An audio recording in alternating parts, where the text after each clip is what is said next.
Bonjour à tous, bienvenue dans Pause Marketing et Développement, booster votre société le temps d'un café. Voici le 4e principe de Robert Cialdini. Il a mis en lumière le fonctionnement de notre cerveau, ce qui est aujourd'hui toujours exploité par le marketing. Donc ensemble, dans les épisodes précédents, nous avons déjà vu la réciprocité, la cohérence, la preuve sociale, et aujourd'hui, on va parler de sympathie. Et là, tu te dis, la sympathie, c'est quand on est sympa. Mais pas que. Il y a des moyens bien spécifiques de devenir sympa. Mais en plus, je vais t'expliquer comment ton cerveau fabrique la sympathie par rapport aux autres, vis-à-vis des autres. Comment on peut être sympa à tous les coups avec tout le monde. Bon, ok, on peut pas plaire à tout le monde, mais il y a quand même des trucs à savoir pour être sympa au premier coup d'œil. C'est parti pour ce nouvel épisode de Pause Marketing et Développement. Le principe de sympathie vu et décortiqué par Robert Cialdini. Donc pour trouver des solutions rapides et des réponses simples, notre cerveau tourne sans arrêt. Ça, je te l'ai déjà expliqué. On doit respirer, on doit faire fonctionner nos neurones, nous empêcher de tomber malade, entre autres. Donc le cerveau est toujours actif, il a plein de choses à faire. Donc pour minimiser toutes les dépenses d'énergie, il a mis au point quelques raccourcis.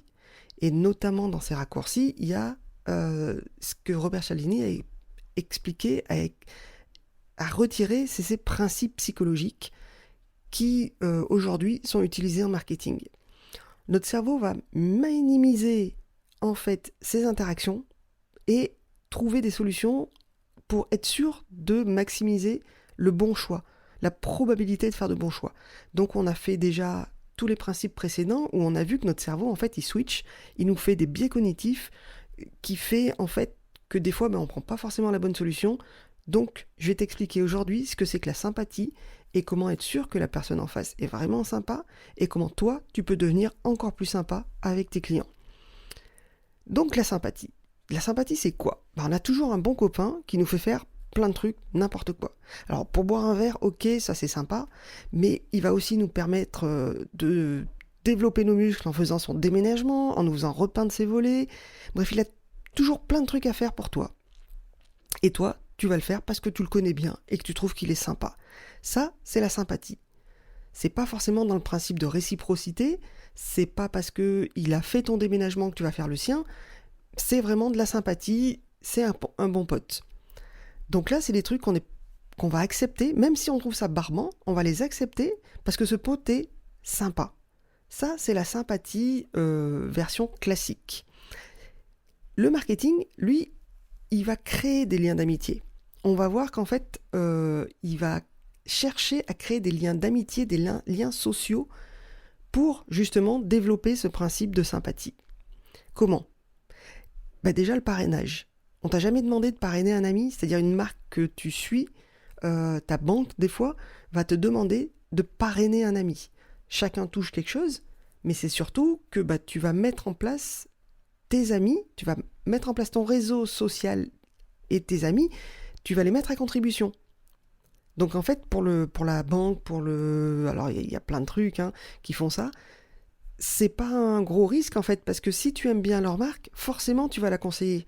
D'ailleurs, si tu aimes bien ce podcast, tu peux le conseiller à d'autres personnes.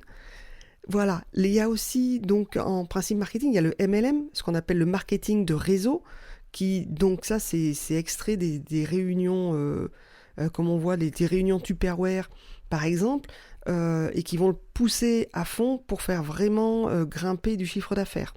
Mais tout ce qui est réunion Tupperware, réunion entre copines, la voisine qui t'invite parce que elle a une copine qui vend de la lingerie à domicile, tu vas y aller. Tu vas y aller, ça va créer un lien social. Et avec ça, en fait, c'est le principe même de la sympathie. Comment fait Warwerk pour ces robots de cuisine qui coûtent une fortune ? Warwerk, qu'est-ce qu'il fait ? Il va faire que des réunions, comme Tupperware au départ, vraiment que des réunions où il n'y a que des amis d'amis qui vont venir et qui vont acheter et consommer. Et pour que le principe de sympathie soit jusqu'au bout, en fait, la personne va te faire une démonstration du Tupperware, du Warwerk, de plein de choses. Tu vas pouvoir, si c'est des fringues, tu vas pouvoir les toucher. Si c'est d'autres objets, tu vas pouvoir aussi les toucher, les manipuler. C'est la différence entre magasins où certains objets ne sont pas possibles. C'est la différence avec la vente en ligne où tu ne fais que voir des photos. Là, on va aller dans le principe de sympathie à fond. On va se réunir entre copines, on va boire un coup, on va papoter. Et c'est une soirée qui, mine de rien, à la fin, on va acheter des choses. Ça, c'est le principe de sympathie. Robert Cialdini a mis en exergue 5 facteurs qui jouent en faveur de la sympathie. Et le premier, bizarrement, parce qu'on est habitué à ne pas le voir, mais c'est l'aspect physique, la beauté. Quelle que soit la beauté, l'aspect physique va contribuer à la sympathie. Une personne belle sera propulsée, intelligente et sympathique. Qu'est-ce qui se passe aujourd'hui dans la présentation des journaux ? On a un maximum de femmes. Pourquoi ? Parce qu'elles sont belles et donc elles ont un rôle qu'on leur attribue par leur attribut physique de sympa. Elle présente les journaux donc elle est sympa.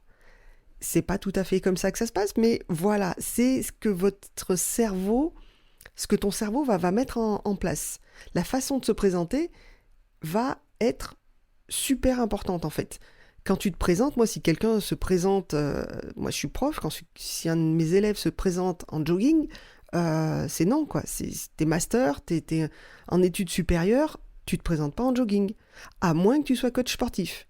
Effectivement, si à l'inverse tu vois un coach sportif qui arrive en chemisette et pantalon à pince, ça va pas le faire, ça c'est sûr. Mais voilà, c'est le fait de tu es en représentation en fait. En France, on a l'habitude de dire l'habit ne fait pas le moine. C'est totalement faux. Aujourd'hui, on est dans une civilisation où le visuel est hyper important. Donc, quand tu es amené à présenter quelque chose, tu t'habilles en conséquence, en fait. C'est vraiment l'habit fait le moine. On l'a vu aussi un peu dans la preuve sociale dans l'épisode précédent. Suivant comment tu es habillé, tu vas pas faire réagir les gens de la même façon.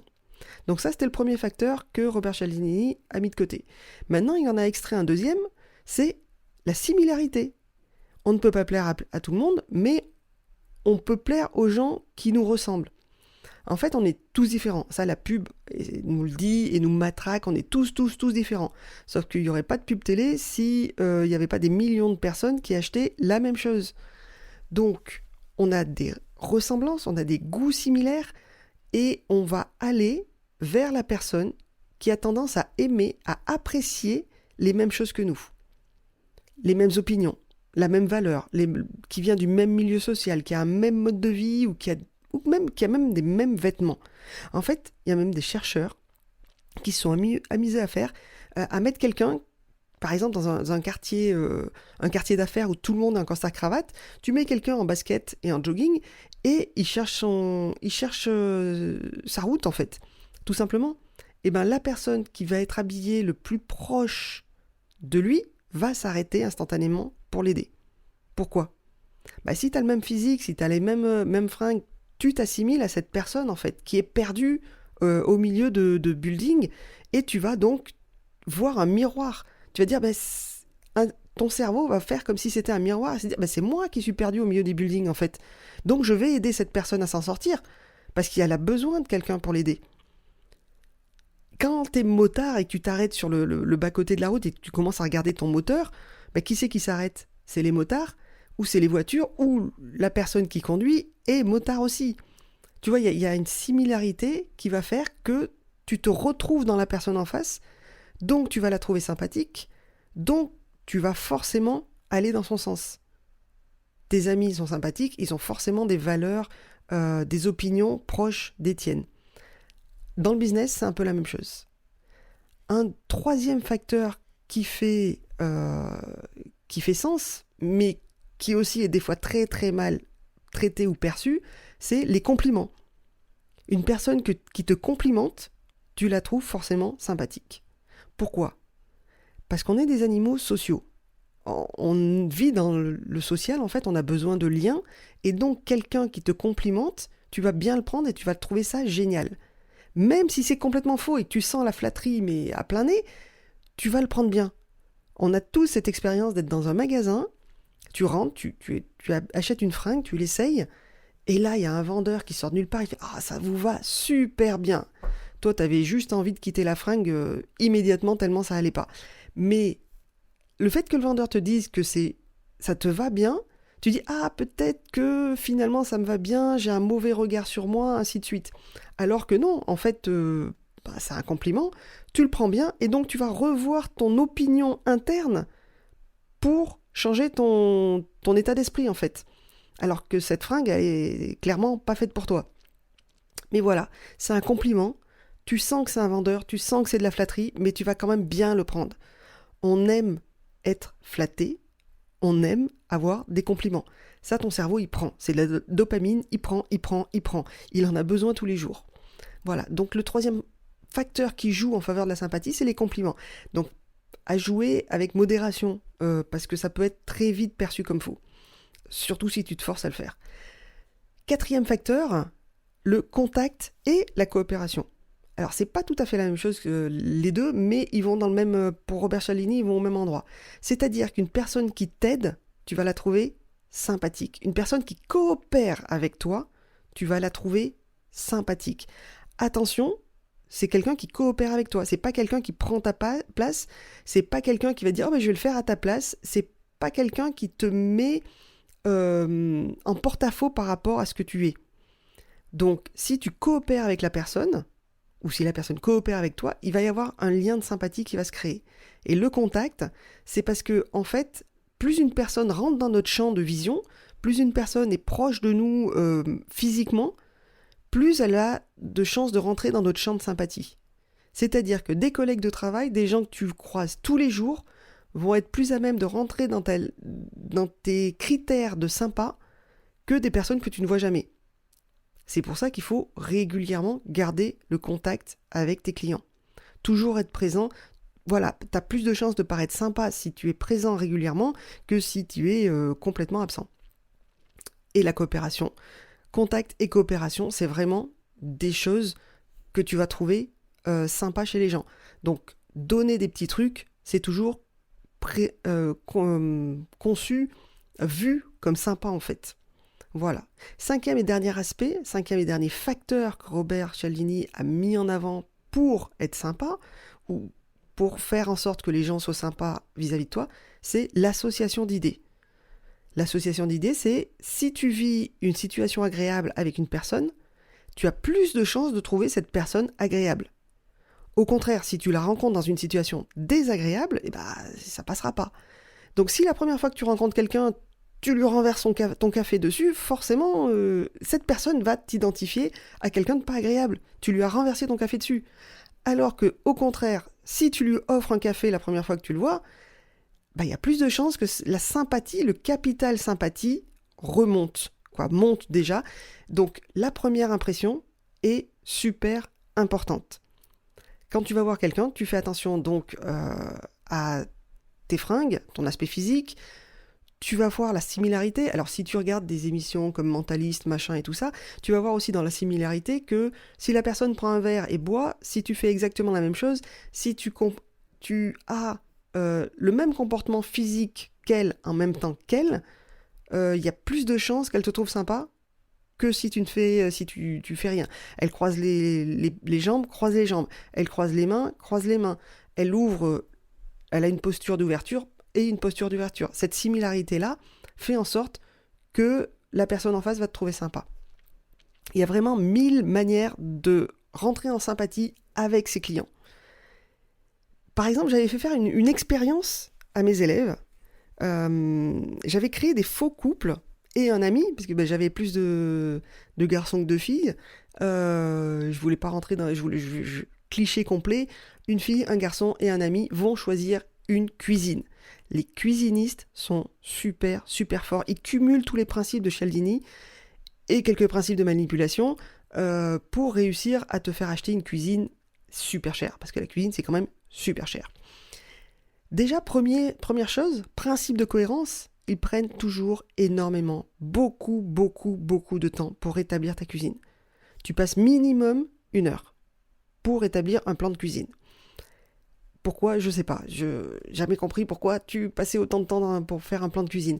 Et ça, c'est le principe de cohérence. Tu te rappelles ? On en avait parlé. C'est-à-dire, plus la personne va passer du temps sur ton projet, plus tu auras envie de lui donner ce projet parce que il a passé du temps et ça te peine de ne pas lui donner ce projet après. Ça, c'est ton cerveau qui va aussi te faire ça.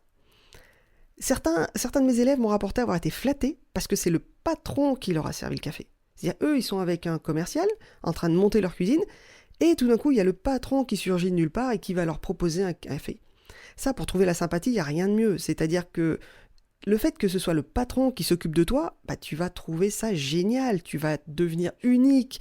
C'est le patron qui se déplace et qui va me servir un café. Côté sympathie, là, t'es au top. Parce que, t'as l'impression d'être unique. C'est vraiment ça qui m'arrive à moi. Il y a une flatterie énorme dans ce principe-là. Même s'ils sont tous commerciaux et qu'il y en a un qui se décide, il dit voilà, moi je suis le patron, bonjour, bienvenue ici, ça c'est un super commercial, il va vous faire une super cuisine, il est génial, il a des super idées et tout ça, il va beaucoup le flatter et ensuite il va vous proposer un café et là ça va passer crème, vous allez trouver ça génial qu'on s'occupe de vous de la sorte. Ça montre à quel point toi, le futur acheteur, tu es important aux yeux de tout le monde, y compris du patron. Donc voilà, ça c'est une deuxième chose qui était très très fort dans les cuisinistes. Une troisième chose, c'est qu'un élève, il a très mal pris le fait d'avoir fait bosser un commercial pendant plus d'une heure pour au final n'avoir rien. Ça t'arrive souvent si t'es de faire du boulot pour rien, de faire des devis, de passer du temps sur des devis alors que ça n'aboutit pas, c'est exactement la même chose. Et forcément, après avoir déployé autant de principes de manipulation, et malgré eux, les vendeurs n'y sont pour rien, c'est comme ça qu'on leur a appris à faire les choses, c'est difficile, c'est hyper difficile pour un client aussi bien appâté de dire non, aussi bien hameçonné, j'allais dire, parce que c'est comme du spam. En fait, on te donne un poisson et t'as du mal à dire non, j'en veux pas. Et quand tu rentres pour une cuisine, une salle de bain ou un projet assez conséquent, tu rentres aussi souvent dans le principe de réciprocité. Tu vas me donner du temps, donc moi forcément je vais te donner mon argent derrière. On l'avait vu dans un podcast. Donc le principe de réciprocité, c'est je te donne quelque chose, donc tu m'achètes quelque chose. Je te fais un cadeau, donc tu m'achètes quelque chose. C'est le principe du porte-clés pour la voiture. Tu achètes une voiture, c'est cher et tout ça, tu sais pas, on t'offre le porte-clés, les tapis d'avant, tout ça, tu l'achètes. Dans la cuisine, c'est la même chose. Souvent, c'est l'électroménager qui est gratuit. Ou l'électroménager pour 1 €, parce que gratuit, ils peuvent pas. Mais si tu es patron, si tu es à ton compte, tu sais que tu peux pas faire des cadeaux comme ça. Tu sais que c'est pas gratuit, c'est pas 1 € l'électroménager, tu vois à peu près le coût que ça a, c'est pas gratuit. Donc, ça, c'est inclus dans le prix de ta cuisine. Tu le sais. Mais inconsciemment, tu te dis, waouh, il fait un effort, il m'offre l'électroménager. Donc forcément, s'il m'offre l'électroménager, c'est que ça va être génial, c'est que c'est un bon prix, c'est que ceci, c'est cela. Et donc, tu rentres dans ce principe de sympathie où finalement, la réciprocité, la sympathie, beaucoup de manipulation, et là, tu te dis, oh, ok, c'est top, c'est génial, donc j'y vais. Et le malaise de mon élève a vraiment révélé ça, c'est-à-dire que oui, il a son cerveau qui a complètement vrillé et qui a dit oui, mais attendez, il a fait beaucoup de choses pour nous, il a fait ceci, cela, machin et tout, c'est vachement vache, c'est vache de l'appeler pour lui dire non, on prend pas votre cuisine. J'ai dit ouais, mais c'est ça, ils ont l'habitude. En général, quand on va pour une cuisine qui a un prix assez conséquent, on fait plusieurs cuisinistes et c'est celui qui sera le plus sympa auquel on va acheter. C'est celui qui va nous faire la plus grosse remise, alors qu'on sait bien qu'une remise, il faut quand même qu'il n'a pas le droit de vendre à perte. Donc, on sait d'où ça vient. Et ça, c'est le principe de sympathie. Comment mettre en place le principe de sympathie dans n'importe quel business ? N'importe lequel ? Déjà, première chose à faire, c'est rester toi-même. On a vu, qui se ressemble, s'assemble, à peu près. Donc tu restes toi-même, c'est le principe le conseil le plus honnête qui soit. Tu peux pas mettre un masque, devenir quelqu'un d'autre et essayer de vendre quelque chose qui n'est pas toi. C'est simple. Donc reste toi-même, ça c'est la première chose à faire. Après, il y a 2-3 petites choses que tu peux bosser en plus sur le long terme.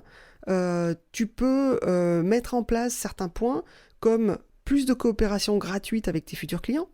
Donc, ils te demandent quelque chose, ça va te prendre une demi-heure. Tu peux le faire gratuitement en leur rappelant, bien sûr, que, ok, ça, comme on est client, comme t'es un super bon client, je te le fais gratuitement.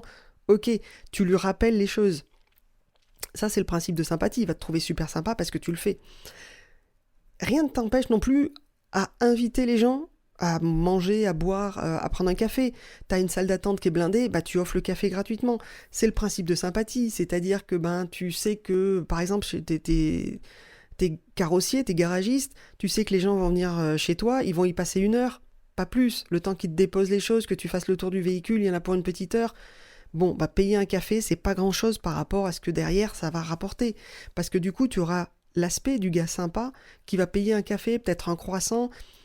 Et là, c'est pas grave de passer 1 heure chez le garagiste. Alors que juste avant, ça te faisait carrément flic d'aller perdre 1 heure chez le garagiste. Là, tu sais que t'as des magazines, tu peux te poser, tu peux boire un coup. Alors avec le Covid, c'est un petit peu différent, mais tu as des choses à mettre en place quand même. Si tu as une salle d'attente, il y a des choses à mettre en place. Il n'y a que les médecins qui mettent rien en place. C'est parce que eux, t'es obligé d'aller les voir finalement. Tu peux aussi, et ça c'est surtout sur les réseaux sociaux, c'est du lien social. Je te rappelle, j'ai fait une formation gratuite sur Facebook, et ça je t'en parle, parle de toi, parle de tes passions, parle de ce qui est autre chose que le boulot. Si tu ne parles boulot tout le temps, forcément à un moment ça va être pénible pour les gens. On n'a pas envie, on va pas sur Facebook pour parler uniquement boulot. Sur LinkedIn, on parle boulot, mais pas que, on parle aussi de sa passion, on parle aussi de ce qu'on aime faire. Ça, c'est des choses pour améliorer ta sympathie et vraiment faire du contact. Quand tu as quelqu'un et que tu vois que tu accroches avec quelqu'un, quand tu parles d'autre chose que le boulot. Moi, j'ai pas que des potes graphistes, que des potes dans le web. J'ai aussi pas mal d'amis dans différentes choses. Tu parles de tout, tu peux accrocher quelqu'un parce que tu aimes l'écologie et les lombricomposteurs. C'est assez dingue, mais ça marche. Tu vas parler d'un bouquin, ça va accrocher. Tu vas parler d'un sport, ça va accrocher avec quelqu'un. Et ça, c'est le principe de sympathie. Parce que vous avez, entre ces deux personnes, tu vas avoir quelque chose entre un lien qui va se créer sur une valeur, sur un sport, sur quelque chose qui est en commun entre vous, et c'est vraiment ça qui va accrocher les gens. Donc voilà, le principe de sympathie, c'est uniquement ça. Il ne faut pas chercher midi à 14h, faut pas se forcer. La flatterie, c'est quelque chose à manipuler très légèrement. Tu le sens quand tu es flatté. Ça marche, oui, mais des fois, ça peut rebuter les personnes. Donc juste, sois toi-même, parce que justement, c'est les gens qui vont te ressembler, qui vont venir vers toi, et de plus en plus, tu vas offrir des choses aux gens, des choses qui ne te coûtent pas cher, qui coûtent rien à ta société, mais rien que d'écouter les gens déjà, tu leur offres beaucoup. Donc voilà, sois sympa, c'est tout ce que j'ai à dire. Sois sympa, partage cet épisode à tes amis entrepreneurs, à ceux qui ont besoin d'être plus sympas ou de connaître ces principes-là à mettre en place dans leur société.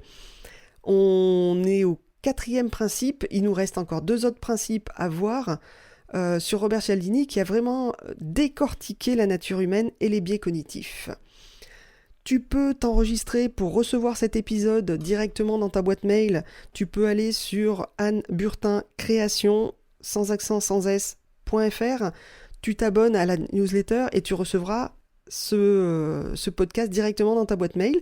Sinon, je suis très fière d'annoncer qu'il est aussi maintenant sur Spotify, Deezer ou Google Podcast. Voilà, pour Apple, faut attendre. C'est toujours le principe Apple. Il faut se faire désirer. Ça, c'est encore un autre principe qu'on verra une prochaine fois. Voilà, j'espère que tu as aimé ce podcast. Partage-le si tu as des amis qui sont pas très sympas. Partage-le si tu as des amis qui ont besoin d'en savoir un peu plus sur la communication et le marketing.